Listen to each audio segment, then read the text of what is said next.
how far you want to go, and what's most important.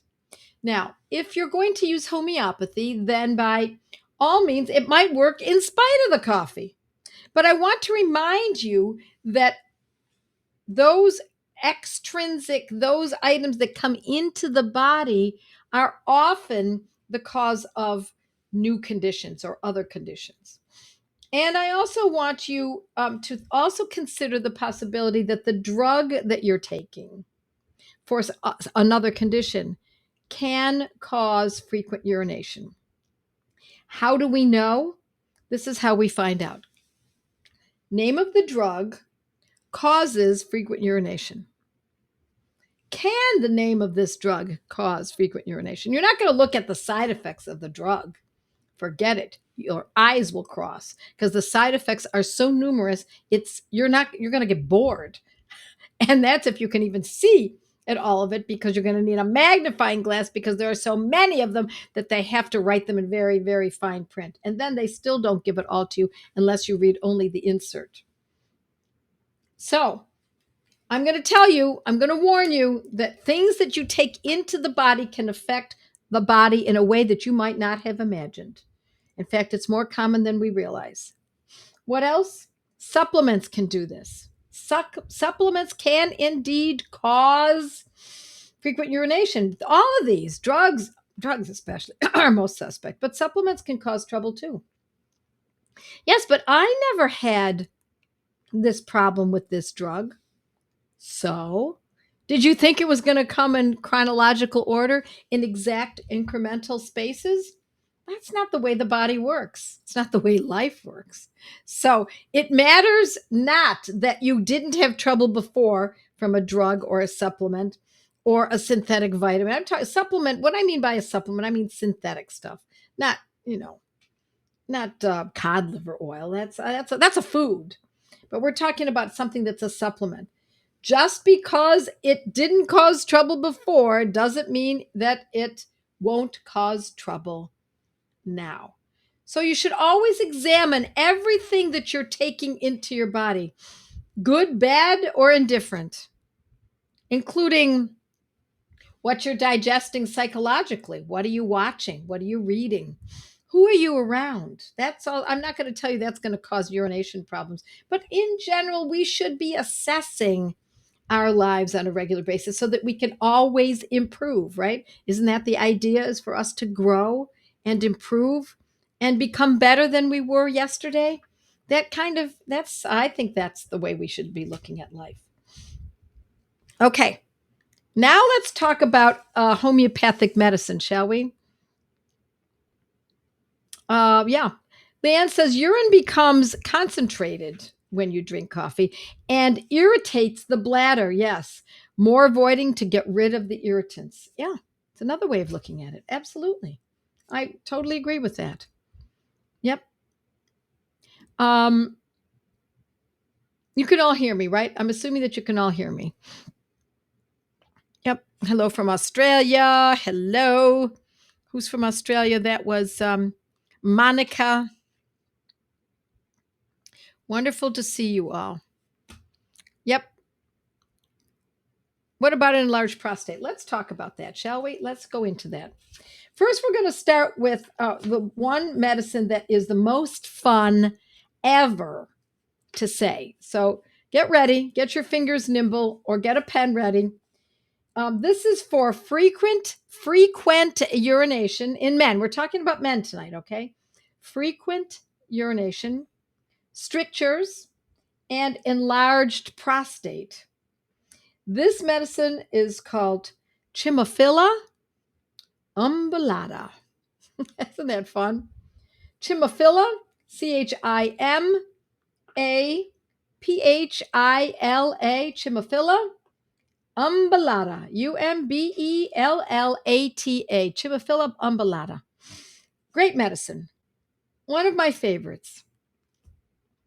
It is very important, particularly for when there is frequent urination and enlarged prostate. And what potency would I use this? And how frequently would I use this? Well, I would use this in the 30th potency. I've also used it in the 6 or 230 is a nice place to start. And it's and I would use it maybe once a day, twice a day, tops, for a little while and see how it goes, see if it makes a difference. If it does make a difference, then we back off. If it's helping, then we back off and we say, okay, we're using it once a day. I see that I'm not urinating as frequently. And so I think I'll just back off from the medicine, because homeopathy is different than conventional drugs. Conventional drugs, they say, oh, you're going to be on this the rest of your life. Ha! What a model that is, huh? What a model. Can you imagine? They're going like this? Wow, the rest of their lives, this blood pressure drug, this psoriasis drug. Think of the market share we're gathering. But with homeopathy, it doesn't work that way. Now, I'm not going to tell you that we never have a situation in which someone must be on a medicine for a very long time. I'm not going to tell you that, but the goal is to try to break from it, at least to halt the progression of the condition. Because these progressions, these chronic conditions are often progressive. And so the goal is to try to break that, calm it down a little bit so it no longer is progressing. And now maybe we can back it up a little so that now the person still has frequent urination, but it's not 5 or 8 times per night, it's twice a night. Not bad. Not bad. So we keep using it until we see that it is calming things down, and then we back off a little bit. Instead of once a day, we might use it once every other day. If once every other day is working, then we stay with that for a while. Okay, let's see how that goes. So we're always looking for that tipping point, and we're pivoting. If there's no improvement, and I'm describing this not just for Chimpofila umbellata, I'm talking about this for the next couple of medicines I'm going to be describing, but often for other homeopathic medicines as well. The idea is to halt the progression, and you should see that occurring over, sometimes it's only days, but more often it's over weeks, perhaps a month or so. And then we want to see it backing off so that we can say, okay, it's not as frequent.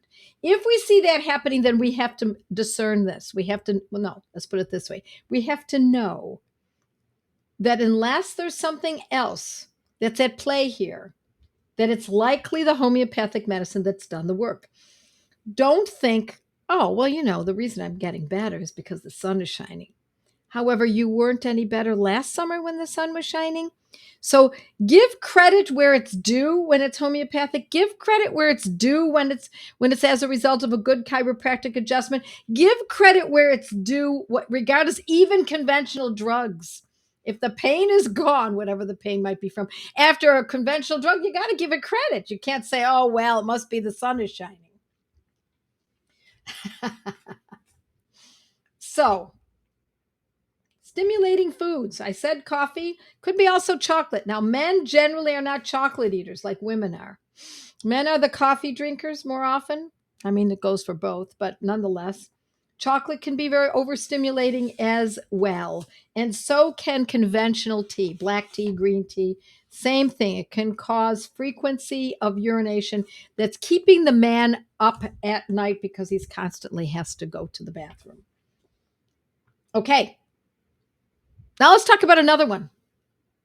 And how are you going to know which one you should decide to use? First, we'll go through them and then we'll talk about that. Frequent urination, especially at night, is Sabal cerulata. Sabal, S-A-B-A-L, cerulata, S-E-R-R-U-L-A-T-A. It's saw palmetto, my friends. Herbally, it's saw palmetto. A lot of people know this herb, and that's why I bring it up.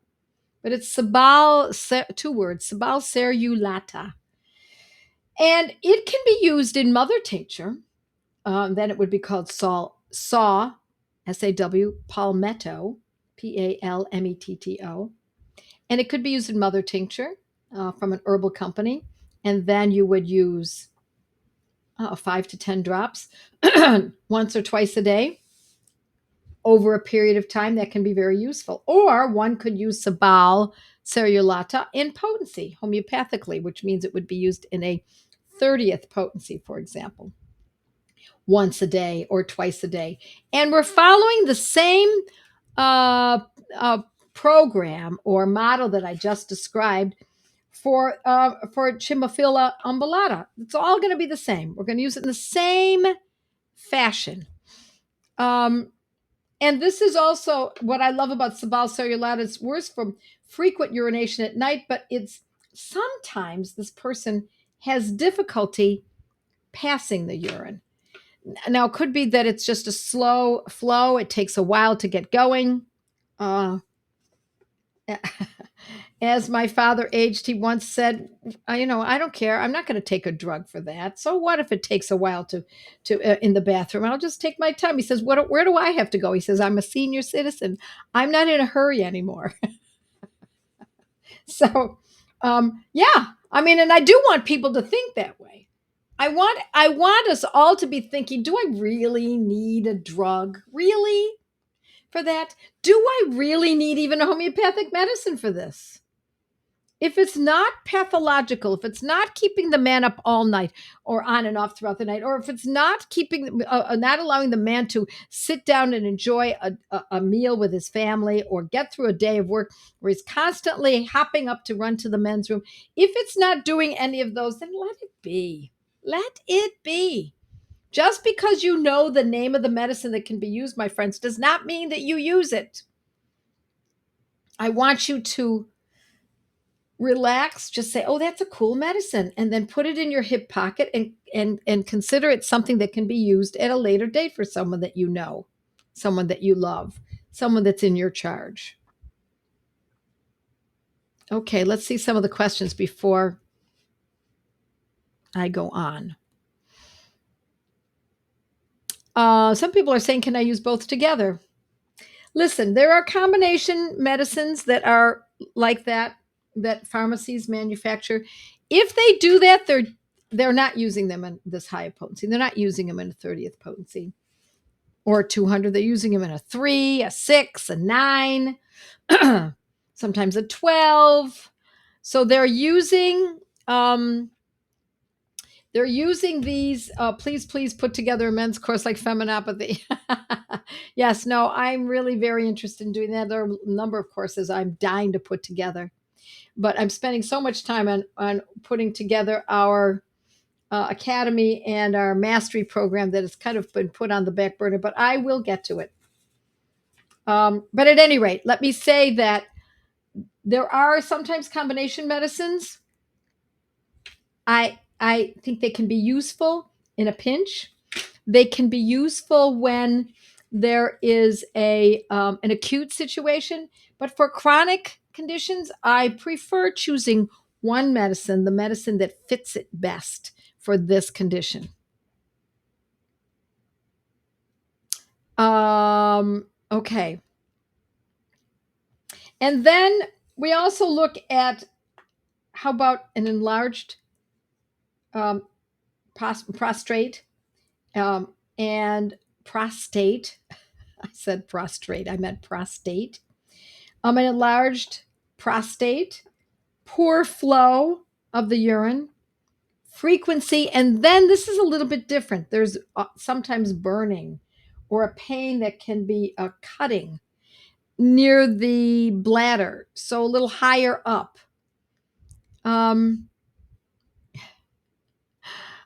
Yes, Michelle says we have a course called Men Matter.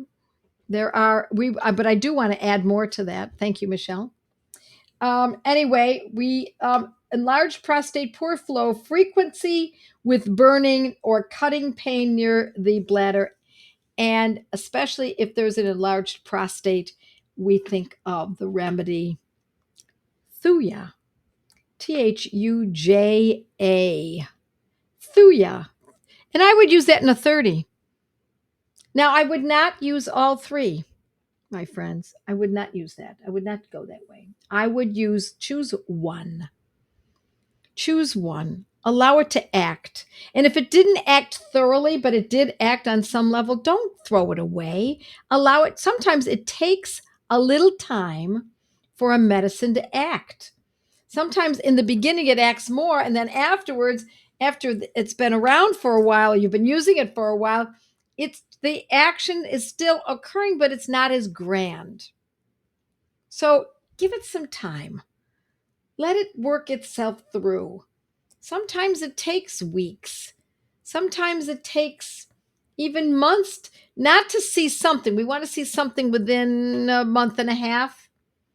You can see it sooner, as I said, but I'd like to see that it's within a month and a half, we start seeing some shifts.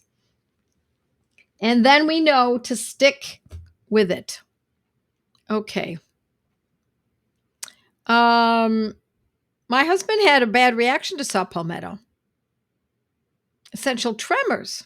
Would the same thing happen with homeopathic pills? I can't say. I'm not going to tell you that it would or that it wouldn't, but it is a different thing when we use a homeopathic. There's no doubt about it. However, if you're worried, you can choose another medicine here. I've already given you 3. There are many others. If you happen to have a repertory, and I urge people to own a good repertory. I like Robin Murphy's 4th edition. I like 3rd edition too, but I'm a little more stuck on the 4th edition. It's what we use for our academy and mastery. And so I would go with something different if you're concerned. Listen, we have thousands of homeopathic medicines from which to choose. What I've done is I've gotten the top 3. There are 4, there are 5, there are 6 top. But I wanted to give you the ones that are the most commonly used. Yes, the most commonly used. And let's see if we have any other questions. Hi, Rechna. And Harry. Thuya, tree of life. Yeah. I had thuya trees up north in front of my house.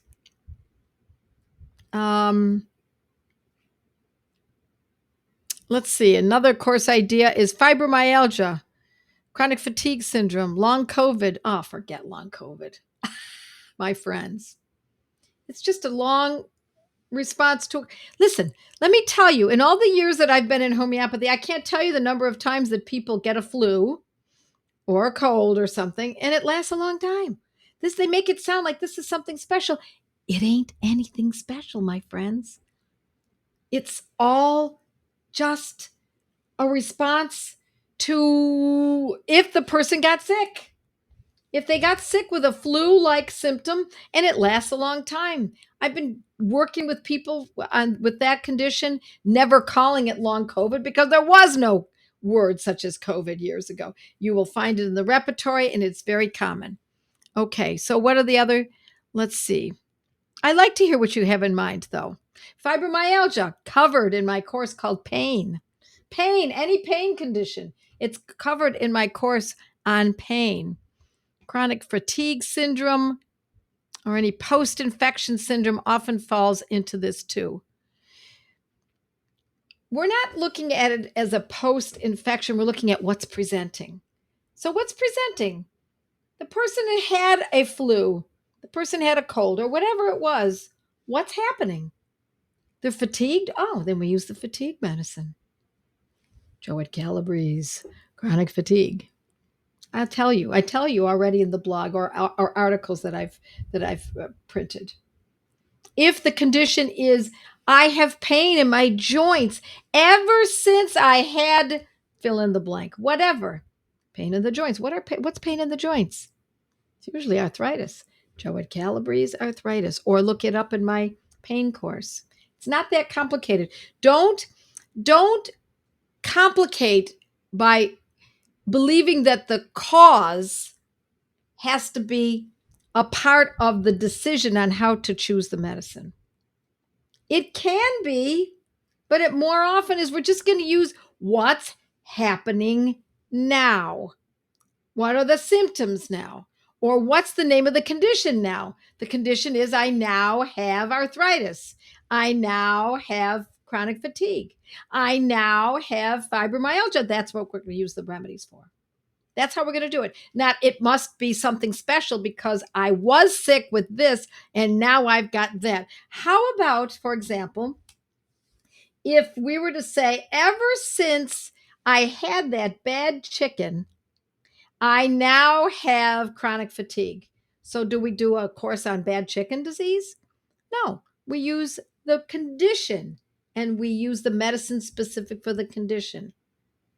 What if you said, I've had ever since let's come up with another one. Ever since I hit puberty, I have acne. So, what are we going to use the puberty condition? Well, perhaps, but we're more likely going to use the acne protocol. Ever since I had a baby, I have acne. Are we going to look up after baby postpartum acne? Well, I suppose we could, and it may need to be considered at some point if you've already tried the acne protocol and had no luck. So don't assume that what preceded it and what modern medicine calls a condition can be much different than the way we look at it. Okay. Somebody's asking, what about Crohn's? Yeah, that's in my good gut, bad gut course. See, so I have a course for every single, pretty much, not everything, but for most conditions. I have a course. Just go to Joette's Learning Center and you will learn plenty. Or just hang out here, or just go to my blog, or join Mighty Members. I try to give you lots of options depending on what you can afford, depending on what you are willing to put into this. How far do you want to go with this? You decide. You decide. It's not up to me. It's up to you. So you decide. Lots of men with ED problems. You bet. I've written about it on my blog. You bet. Regarding reactions to medicines, a mother tincture may produce a reaction, right? Yes, it may. Yes, it may. Salt can produce a reaction. Too much water drinking can produce a reaction. Too much coffee, too much chocolate, too much meat sometimes, too much ice cream, too much sun, too much stress, too much exercise. You see where we're going here? We're looking for the place where it becomes pathological. So pretty much anything can cause anything. What we're looking for is to find that equilibrium, that homeostasis.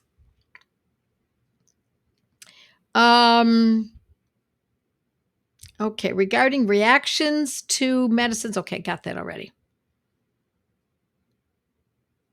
So I said once a day or twice a day, depending on how severe it is. If it's a very severe condition, I might go with twice a day, 12 hours apart. If not, and it's just, it's starting to become really a problem, but it's not horrendous. He's not up 10 times through the night. He's only up 4 times during the night. Then you would start with once a day. All righty. Let's see what else we've got. All right. What was the book reference I mentioned? I don't know. Oh, it's the repertoire. You'll be able to look at this once I go away tonight. You'll still be able to find this information, and people are already helping out. No, would pain course help with the injuries? No, what we've got is an entire course called Toxic. That's a whole nother course, Toxic, for ailments from. Okay.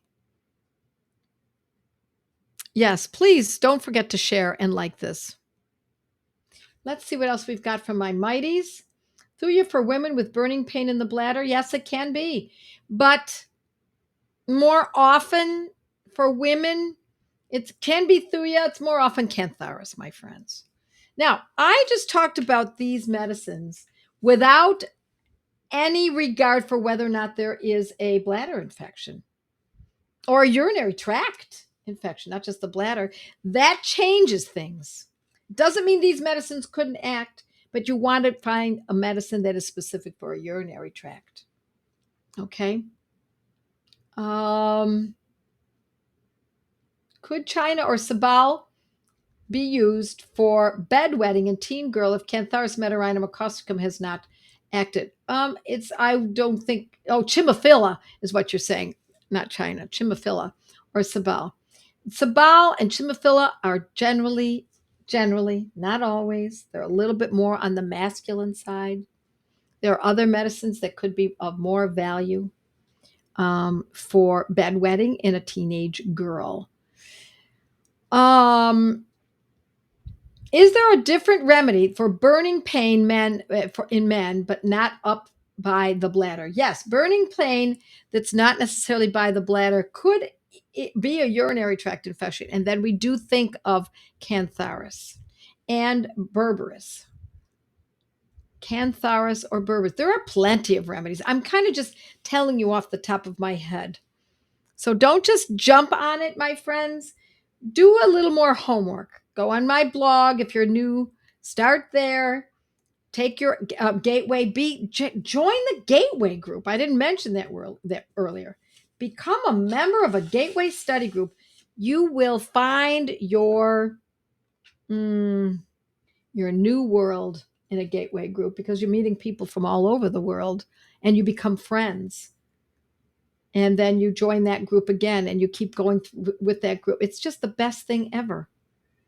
You will never be sorry. When I first started in homeopathy 35 years ago, my friends and I decided to start a study group together, and we met in my living room. And then we went to other people's living rooms, but we started in mine. We met every Thursday night for 4 consecutive years. We would never have missed a night. We loved being together. We loved learning together. We loved bouncing off of each other. It is one of the great joys of life to be able to treat your family yourself, to have that fear dispelled because you no longer are afraid of what's coming. You know what to do. Or if you don't, you've got your friends to depend on. There's nothing quite like it, my dear friends. And so with that, I'm going to dash off. I'm meeting with a very large study group tonight, a Gateway study group, of which you at some point may be interested in joining. And so with that, I say God bless all of you. I'll see you next week. Interesting subject next week. I've got it all planned. See you then. Bye now.